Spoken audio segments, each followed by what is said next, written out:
जोहार, जय बिरसा. मित्रांनो, आज आम्ही लोणखडा येथे Birsa Munda institute of nursing college येथे व्हिजिट केली. मित्रांनो, आम्हाला इथे खूप साऱ्या समस्या आढळून आले. इकडच्या विद्यार्थ्यांनी आम्हाला सांगितलं की इकडं म्हणजे अतिरिक्त फी घेतली जाते डोनेशनच्या नावाने, मेंटेनन्सच्या नावाने.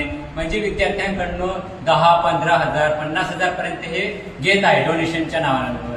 पण तुम्हाला माहिती असेल की ST SC विद्यार्थ्यांना ट्रायबल जे गव्हर्नमेंट आहे आपले जे डिपार्टमेंट त्यांना फीस देते, म्हणजे स्कॉलरशिप देते. त्यांना 1 रुपयाही भरावा लागत नाही. त्यांना पूर्ण फीस रिटर्न देते सरकार. पण मित्रांनो, हा पूर्णपणे एज्युकेशन माफिया आदिवासी विद्यार्थ्यांवर एक प्रकारे अन्याय करत आहे. त्यांच्यावर जास्त फी घेत आहे. तुम्हा सर्वांनाच माहिती असेल की आदिवासी विद्यार्थ्यांना तेवढी माहिती नसते. GR काय असतो, किती स्कॉलरशिप भेटते. मग आदिवासी विद्यार्थ्यांना हे पूर्णपणे फसवतात. आपण बघितलं की अशा अनेक कॉलेजमध्ये आदिवासी विद्यार्थ्यांसोबत एक प्रकारे हे पूर्ण गोड करताय.